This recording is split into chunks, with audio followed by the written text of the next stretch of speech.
curious about some of the additions, Barrett, Jalen Travis. What do those guys add to a room that's building in year two with you? Yeah, I honestly, they're great humans. First of all, who they are as people. They add a lot of maturity and their own experiences throughout the programs that they've been a part of and played a lot of football. And they bring a lot of competition, which helps obviously further the whole group as you're developing, right? So coaching offensive line is a little bit different than some other positions because you're on a constant, you're chasing development as you're going. It's never perfect. It's never as good as you think it is or as bad. And you're really trying to unite a group to have five guys play as one. So adding those two guys to the mix, the spirit that they have and the people that they are, they've been extremely positive for the group and for the team as a whole. The O-line has seemed to have multiple top-end guys that can play multiple positions. What kind of impact does that dynamic have on the group's development? Yeah, it's huge because then you can play, the best five players across the board at multiple positions. You can strengthen certain spots. As you're looking at the offensive line as a whole, you're trying to identify, down the road playing in these types of games, where are our weaknesses, where are our strengths, and then you can attack that with either keeping a player at a position for a long period of time, or you can try to mix and match to find that right combination. So honestly, it's been beneficial for us to be able to have this many players that can compete, right? So it's my job and our job as coaches to get those guys to play at a high level and to attack each day with a purpose. And they're willing, they have great intent, and we're just honestly, we're chasing the development piece of it right now. Jalen Travis certainly has a unique resume. What's he been like in your guys' room, and what do you envision for him on the field? He's been awesome. Really, from day one, has merged right in. And credit to our players that we have because they, with open arms, have accepted him. And, that's rare to find in programs. I think Coach Campbell does a first-class job of having players have that mentality to accept people in.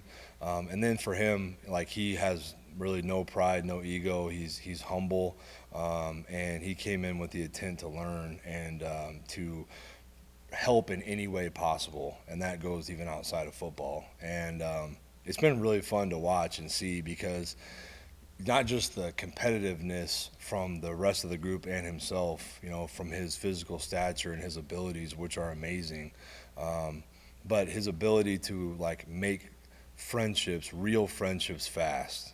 That's impressive to me personally. And I was a transfer, so I know how hard it is to jump into a position group, let alone a team, that fast. And I really give him a lot of credit for that. Seems like you guys have a good mix of returners and new guys and guys that were on the team last year but might be pushing for time. I guess, how are things shaking out in terms of jobs being won and how you're evaluating where everybody is? Yeah, it's constantly moving. Credit to the D-line and the defense as a whole. They're deep on that side of the ball, and they do a really good job.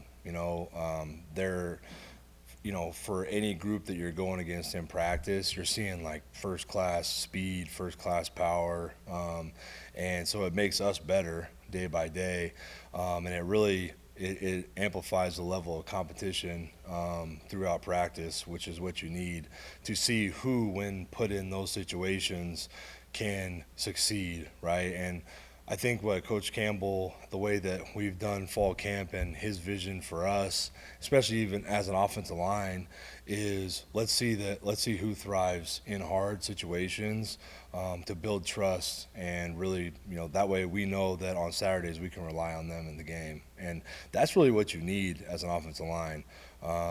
You can forecast as much as you want, but it's until you get into those situations as an offensive lineman, and make it out and succeed and not just try to survive, a situation. Like, we're trying to like really test their mental capacity in a way of, what situation are you in practice? How are you going to handle this pressure? And you don't know, what the defense is going to do. And it's been really fun to watch those guys compete and try to rise to the challenge. And that's the sorting process, because at times you have people that won't do that.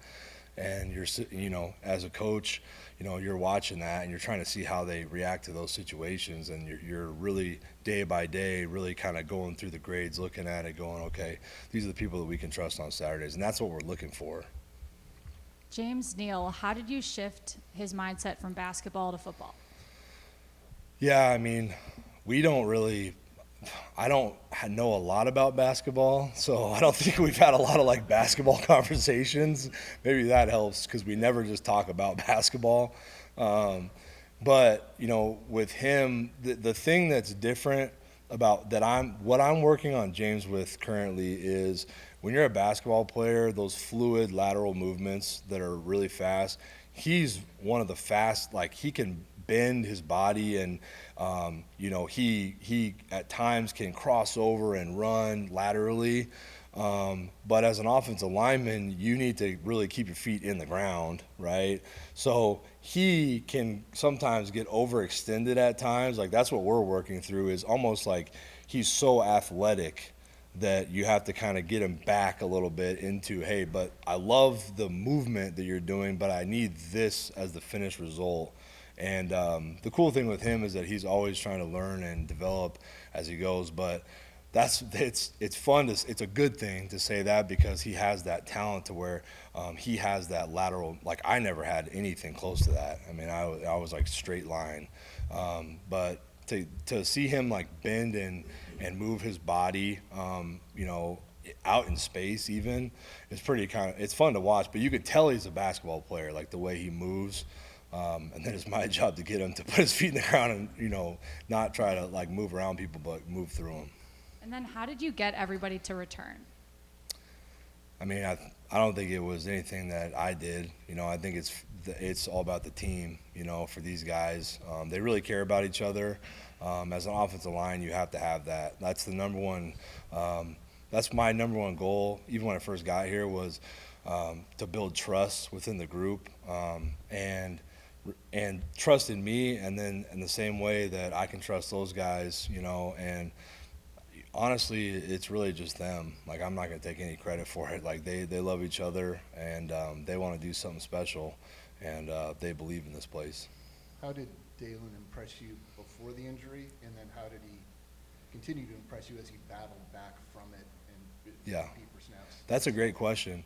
He had a ton of maturity coming out of the injury, and I remember vividly talking with him about it with Coach Campbell in the hospital after, and we were talking about how he can attack his rehab and with a different mindset of, I can use all these reps to see other people and get mental reps throughout.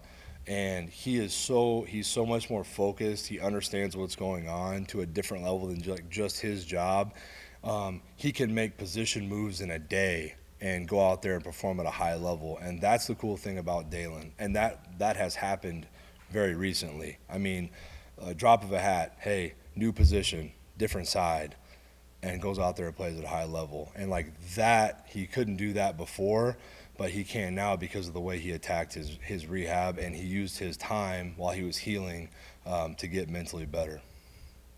You obviously have talked a little bit about the increased depth that you have, and I know you want to get all 5 of your best players on the field at the same time. How much do you want to rotate different guys in and out of the game during the season?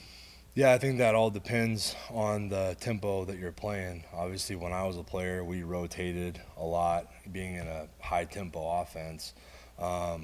And to me personally, having the ability to teach those guys different positions, I personally believe that you can get the best 5 players on the field, and you can create competition and keep competition throughout the season.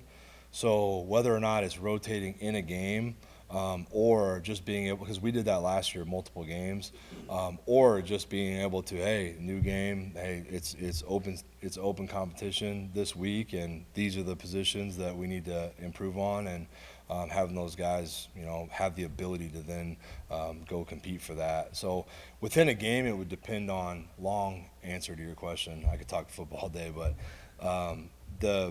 really it would depend on the tempo, I guess, the pace of the offense, or obviously if you had an injury or anything like that.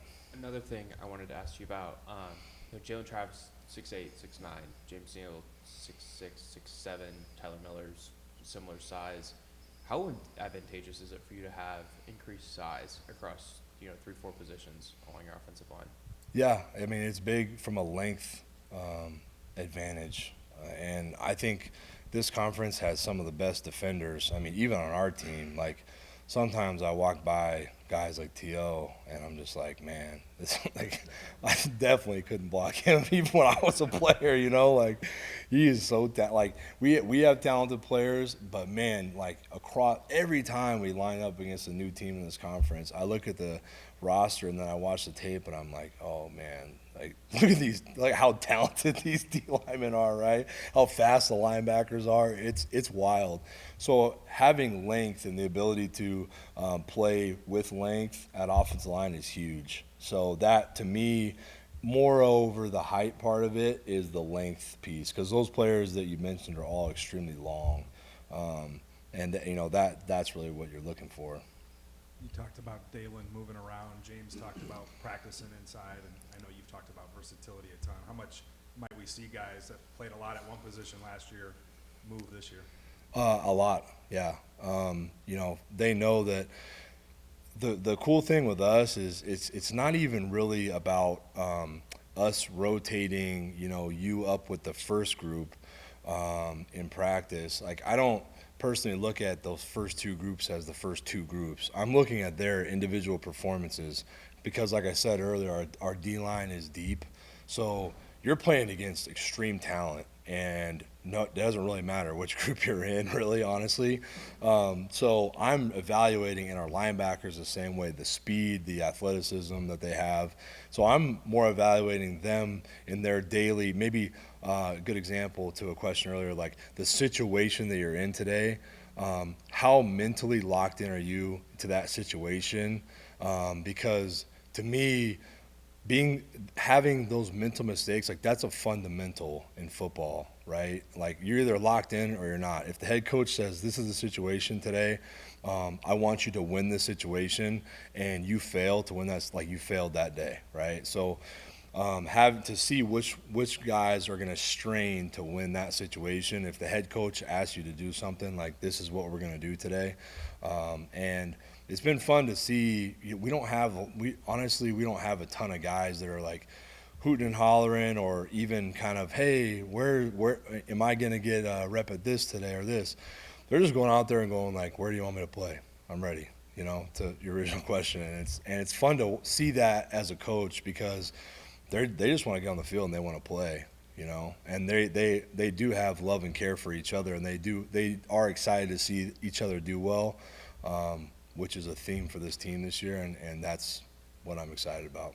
Like for Neal, when he's practicing inside, is that a way for you to get that length that you were talking about, more of it on the field? Yeah, and honestly, you're looking at pullers, right, and being able to pull in space.